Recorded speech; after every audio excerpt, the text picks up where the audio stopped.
Firstly, they are very, very inconsistent.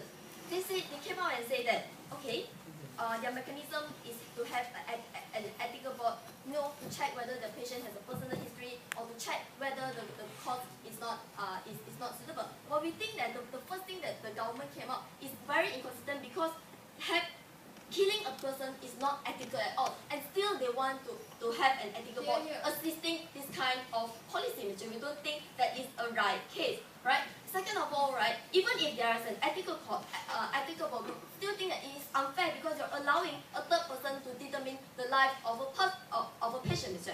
So now, move on to my next rebuttal, right, Mr. They are concerning prioritizing on the last wish of the patient. We think that Mr.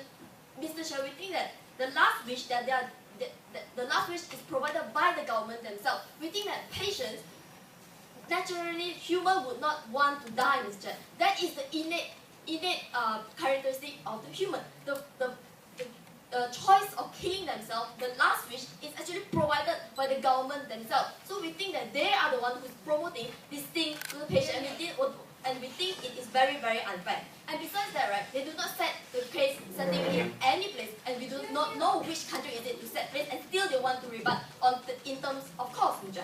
Now, first of all, right, your first point on progression of disease, right, they say, natural death is so ugly, where you bedwetting, it's so messy. We think that this is a problem with government side, where they stigmatize and they want to challenge the natural death. They are showing that natural death is a burden to the government side. But we as the opposition don't think that it is true, Ms. Jack. Every patient has a life every patient has the right to choose, Mr. Jack. And now the government is deciding for themselves. That's why that's the case of opposition. Sit down, Mr. Chair. Right? So what we are going to tell you on why the effects of challenging them, I will incorporate into my point. Right? On the second thing, the points on discussion on the role of doctors.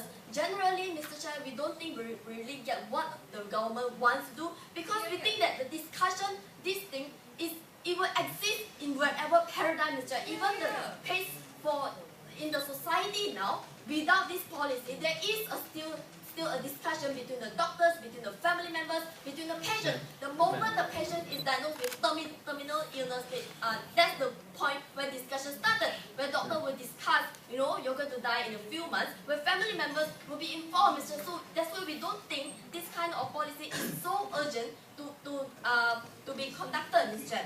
And besides that, what is the significance of the discussion on the role of doctors? They didn't even point it out. They just say, oh, there's no discussion, and we do not know what happened after that, right? Before I move on to my point, what? Any POI?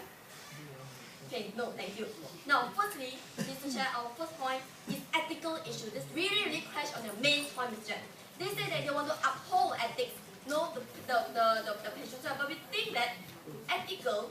Are you upholding the ethics of the doctors itself, Mr. Chair? We are focusing on the people around them, Mr. Chair, who are going to conduct this activity when the policy is passed. It's the doctors, Mr. Chair, and we say that in the Hippocratic Oath of doctors is to do no harm, Mr. Chair. Doctors are raised, doctors undergo 5 years, 6 years, 10 years of degree is to save people's lives, Mr. Chair. When you infringe their own belief in their own occupation, what will happen is they will feel that they have inner conflict, Mr. Chair. We have example where at first abortion is not accepted by the society, and then what will happen is the doctors who have to conduct the abortion. So what will happen? We see demonstration in US where doctors came out and said, no, we don't want to do that because it's against our occupation job and the final aim of a job itself, Mr. We think it's very unethical, Mr.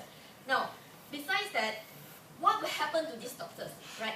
Okay, it seems like it's a very surface level where, alright, never mind, you just do your job. No, we think that if you force doctor doing this, they will be mentally very distressed, Mr. There are a lot of pressure on them. We even have cases where doctors commit suicide when the patient die on the operation bed, Mr. This is the effect of the side effect where government didn't think of them, Mr. We have also example like how soldiers of Iraq who reject to go, soldiers of US who reject to go Iraq because it's against their will, Mr. This is the main example we see that. Now, what? Go. Let me just remind you that whatever she's telling you now is a hypothetical situation that's not even statistically accurate. Up to 83% of people, doctors in the Netherlands, support strongly of euthanasia. Please do explain. Mr. Chair, why doctors support euthanasia? It's because the government, the one that implement the laws, Mr. Chair. We still have cases where doctors do not want to conduct euthanasia. It's the same case where doctors do not want to conduct abortion. You guys are the one that forcing and doing unethical action on the doctors, on your own citizens, on your own healthcare practitioner that you breed with, Mr. Chair. Now, secondly, on the societal acceptance, Mr. Chair, we see that the general society will not accept this kind of concept because it challenges the nature of human benevolence. It is very, very immoral, Mr. Chair. It is the innate characteristic of a human to help people. Whenever you see old people falling down, you have the initiative to help them, Mr. Chair. What will happen if you challenge them? They themselves will have the self-inner conflict. Oh my God, is saving people the right or killing people is the right, Mr. Chair. We think that this is very, very important as it concerns the whole human nature, Mr. Chair. Right? Then the government do not really think on the trickle-down effect. What will happen? We say that if you conceive this policy, the policy will be abused by the rich and poor, Mr. Chair. The rich, yeah, it will benefit the rich because the rich have already gone through quality of life, they have a good life. But what about the poor? The family members will abuse this policy to say, my grandmother is so such a burden to me. Let's just, kill her. Yay. So this is what we don't want it to happen, Mr. Chair. What about the role of doctors and healthcare? All these role of doctors and healthcare are like angels to the patient, are like angels to the society. We need help, we are sick, we go to them. So what will happen now? You're conflicting the role of doctors and healthcare on the society.